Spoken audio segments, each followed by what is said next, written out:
نن چې محترمو زمونږ کوم وظیفه ده ډېره زیاته عظیم شان د کمال ده.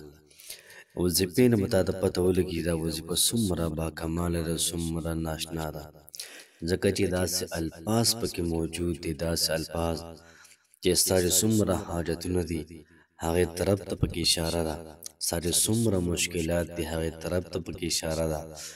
که چېرته د رشتې مسله ستا وي هغې طرف ته پکې اشاره ده، که کاروبار شروع کړې د هغې طرف ته پکې اشاره ده، دغرنګې ته پیپر شروع کړې امتحان شروع دی هغې طرف ته پکې هم اشاره ده. خو ډېره زیاته پاورفل او ډېره زیاته ناشنا وظیفه ده.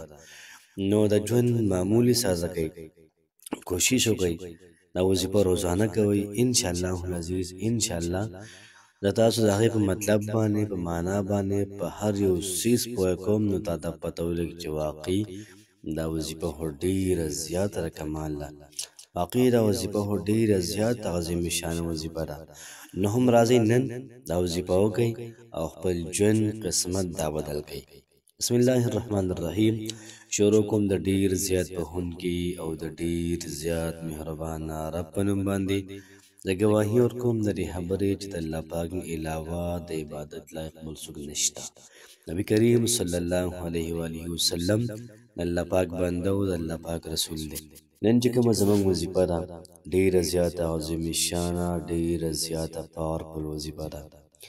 نو هم په دنیا کې کامیابي غواړئ په آخرت کې کامیابي غواړئ نو دا وظیفه دا هم محترمو ستاسو دپاره سپیشل او پاورفل وظیفه ده.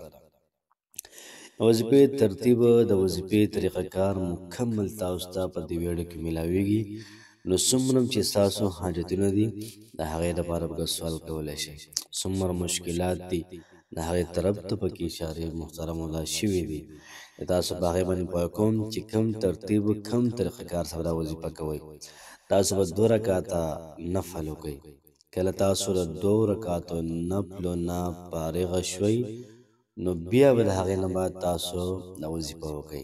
2 رکعاته نفل انتهایی په خشوع خضوع سره، انتهایی د زړه نه، انتهایی په محبت سره او ترتیب او طریقه کار د وظیفې دا دی چې بیا به د هغې نه بعد تاسو کښېنئ 140 پېرې به درود شریف ووایئ، درود ابراهیمي ووایئ یا بل ووایئ.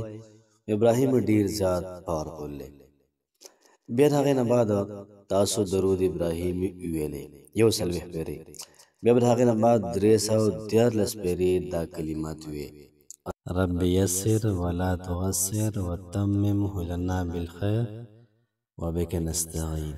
رب یسر یا الله پاک آسان کړي، ولا تعسر یا الله پاک مې ګرانوه، وتمم بالخیر یا الله پاک په خیر ختم کړه، وبک نستعین او ستا نه امداد غواړو. رب یسر ولا تعسر، ای رب زما ماته آسانه کړه ماته ګرانوه مو، وتممه لنا بالخیر یا الله پاک زمونږ دپاره دا څیز آسان کړي او په خیر باندې ختم کړي. نو که تاسو ګورئ د رشتې مسله ده میلاویږي نه یا میلاویږي خو لانجه کونجې پکې سیوا دي. نو رب یسر ولا تعسر، ای زما ربه موږ ته آسانه کړه موږ ته ګرانوه مو، موږ ته آسانه کړه. دغه رنګې د کاروبار مسله ده رب یسر ولا تعسر، ربه ماته آسانه کړه ګرانوی مو، ولا تعسر مې ګرانوه، وتممه لنا بالخیر. دا څونه معاملات دي څونه حساب کتاب دی کاروبار شروع کول دي دغه لومبی سټپ چې کوم دی دا په خیر ختم کړي. د رشتې مسله ده رب یسر ولا تعسر، ای زما ربه مې ګرانوه موږ ته آسانه کړه، وتممه لنا بالخیر. دا څومره معاملات د رشتې خادي دا ټول په خیر سره ختم کړه. نو څومره بهترینه دعا ده. دغه رنګ اګزام دی امتحان دی او زه دا وایه چې ربه آسان یې کړه راته مې راته ګرانوه. څومره ښکلې دعا دی وتممه لنا بالخیر، یا الله پاک د امتحان موږ دپاره آسان کړي او په خیر باندې دا زموږ دپاره ختم کړي. نو څومره ستا حاجتونه دي رب یسر ولا تعسر، ربه مې ګرانوه آسان یې کړه راته. څونه ښکلې وظیفه ده. دغه رنګ محترمو مشکل دی نه حل کېږي رب یسر ولا تعسر، ای زموږ ربه موږ ته مه ګرانوه موږ ته آسانه کړه. نو چې څومره ستا مشکلات دي څومره حاجتونه دي د تمامو حل په دې وظیفه کې شته. کوشش وکړئ د زړه نه وظیفه وکړئ انشاءالله العزیز الله پاک نه په دعا باندې په غوښتلو باندې محترم وکړي چې کله موږ نه غواړو بیا به نه راکړله نو ستا مطلب اوبه پکار دي یو ګیلاس اوبه او ته چاته وایې نه چې اوبه راکړه په خپله پاسې نو نو څه به کېږي درسره نه کېږي ته به خامخا وینا کوې خامخا کوشش به کوې دغه خبره ټوخی به خامخا کوې کوشش به ته خامخا کوې انشاءالله العزیز برکت به کوې او الله پاک اچوي الله پاک هم خوشحاله آباد ساته السلام علیکم ورحمة الله وبرکاته